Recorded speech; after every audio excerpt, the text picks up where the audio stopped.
Hey everyone, welcome back. For those reading the title and wondering why why is he reviewing it during the day? Well, um, I popped it in the morning, around 6 a.m. Got up, took a shower and everything, then decided to pop in the movie. Um, I like the movie, and I was going to review it right after I finished it, but stuff happened. But mm, no need to talk about the stuff. But anyways, here is Nosferatu. Uh, I'm gonna probably be butchering this. Ein Symphonie des Grunz, or a Symphony of Horror. Um, I don't speak a whole lot of German, so yeah, my accent with it is pretty damn bad too. But I'm willing to learn it. But I heard that some of their double meaning words literally, uh, you have to say it two different ways. Like fuck, you gotta say it two different ways. Um, dig, take with that what you want. But this movie is a classic in a lot of people's eyes. I didn't see this film until about when I was 13, maybe even older than that. Uh, because I was tracking this movie down like you wouldn't believe, and I was trying to find a good copy of it. All of the good copies, the Kino collection edition. Um, I think it's Kino who made it, Kino. Made a two-disc special edition, uh, loaded to the bone with special features, high quality transfer, improved sound design, which is a silent film, so you don't really need improved sound. Um, they updated the grain, like they took out the grain, which would have been pretty nice to see.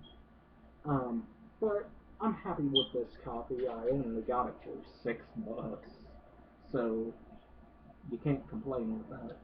So I was just happy to finally own a physical copy of this movie because I had a DVD with two other movies, so three movies, all supposed to be about vampires, and the other two aren't even about vampires. Uh, Chain of Souls and Dead Men Walk. Chain of Souls was just horrible, and uh, Dead Men Walk would skip on one part, and it always skipped on that one part, and I could never figure it out, and I never got to finish the rest of the movie. But Nosferatu played perfectly. Now, the differences between that version and this version, the picture is a lot lighter. You think that with these kind of movies, they're going to be actually black and white? No, they're going to be sepia colored. This version is sepia colored. The other version I had was darker sepia, but could have been could have been a little bit lighter. But I'm happy with the quality of this. I'd rather have it like this than on a DVD with two movies I won't even watch. I've watched this movie a total of 5 times since I've had it. Now, this particular DVD I've watched once, uh, and that particular DVD I watched about 4 times. Uh, and I gotta say, this DVD is a lot better. It says the original Silent Vampire Classic. Couldn't agree more. Now, a lot of youngsters out there will probably be wondering, what the hell is Nosferatu? Well, Nosferatu is an unofficial adaptation of Bram Stoker's Dracula. You can't really get any closer to the Dracula mythos than this. Dracula was never good looking. Dracula only wanted one thing and one thing only, and that was blood. And they nailed it. But back then, copyright claims weren't all that well thought out. And Bram Stoker's widow, uh,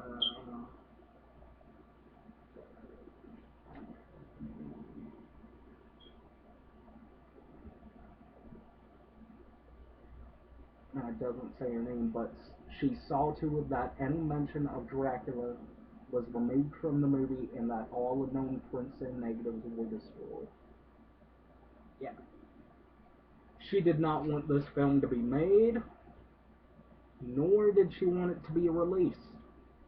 But over time, circulation ended up getting around, bootleggers ended up coming out, film ended up getting more and more big, and it finally got released. So 1922 rolls around. The silent film industry is at an all-time high. We got Charlie Chaplin. We got Rudolph Valentino. We got Max Schreck. And literally, that is his name, and it stands for terror or fright in German. Um, and I saw a picture of what he actually looked like. Damn, they did a bang up job on his makeup. Like if I have never seen, if I would have never have seen that picture, uh, I would have thought this was what he actually looked like because I never known about the 1920s of actual makeup effects. Uh, I I knew more about the 30s and 40s with makeup effects like Lon Chaney, um, the works, Lon Chaney Jr., um, Boris Karloff, stuff like that. So I knew more about the famous monsters than I did about Nosferatu.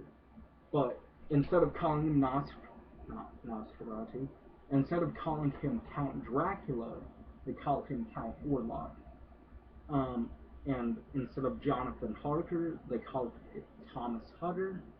Instead of Mina, they called her, I think, Nina. And by the way, the music in this is beautiful. I absolutely loved the music.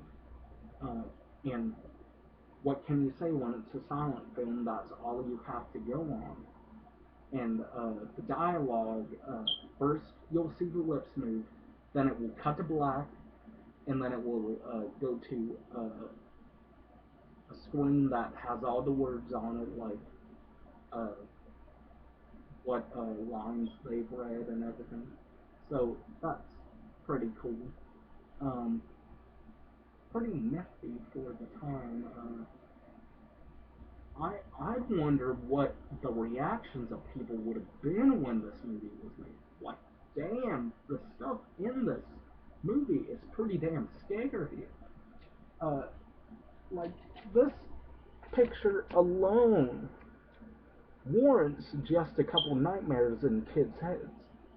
Like, I've never seen a black and white movie creep me out as much as this movie did. Well, sepia tone. Um, and it's a silent film. So I can't really complain about the acting because I don't know what kind of emotions they were giving in their voice. So they had to use facial features, and they nailed it. Thomas Hutter's wife, for example, uh, Nina, uh, she looks at this. I won't take off my mask, but like, imagine I'm a woman, and I've got long, flowing black hair. big, big eyes. And the first thing you notice about me is my eyes. And I keep looking at the screen, smiling and everything. But the smile is really wide. And the eyes are just piercing at you. Like they're just looking at you and they're piercing right into your soul. That's pretty much the look that the actress who played Thomas Hutter's wife gave. And I was creeped the fuck out. Like, she's just looking at the screen, and I'm just like, whoa. There's not even a monster on screen, and I'm creeped out. And then the music cues up like,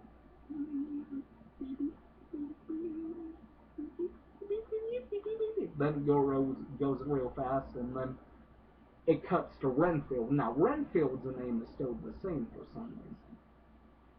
And Renfield is more like the book character in this. He's a person giving Thomas Hutter the layout of Norway. Uh, and so he says, well, laugh. He's laughing hysterically and saying, "Oh, you're going to love this. He is going to be delighted to see you, Mr. Hutter. Orlock will be most kind if you will accompany him during the night." And so Thomas Hutter goes at night, and when he's leaving, Renfield's just laughing like, but we can't hear it. But the way it shows is like he's laughing hysterically, man. Like, man, if I was to hear his laugh, I'd be set. I'd be having nightmares, and I'd be going like, "Oh, what the hell was that?" And so he goes to the castle, and this movie's not very long either. It's only 64 minutes. It goes by at a quick pace. Um, Trying to make sure I don't run out of time. Um, and uh, everything gets settled. Uh, Thomas Hutter is introduced to Orlock, and most of the movie takes place in the castle, and we find out that Orlock has had. You already know Orlock's a vampire right on the spot. Uh, he's got the fangs, and I think this is the first movie to actually feature fangs for a vampire. Uh, and it's the first movie to really use the sunlight killing the vampire trick. And we get to see it. We get to see the vampire die. He turns to dust, like slowly. Like one shot, his face is getting paler and paler.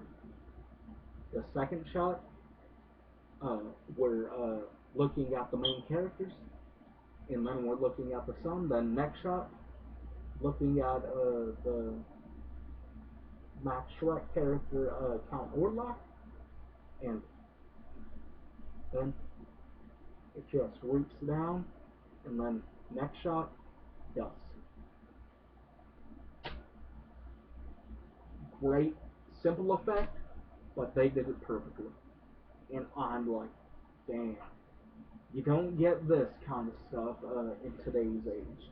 Like, the simplest things can go a long way, and this movie shows it. And, like I said, most of the movie takes place in the castle. Now, you can kind of say Orlock did kind of fall in love with Nina, but he wanted her blood more than anything. You know, vampires and blood, and we already know that. So, yeah, if you're a vampire fan and you haven't seen this, check it out.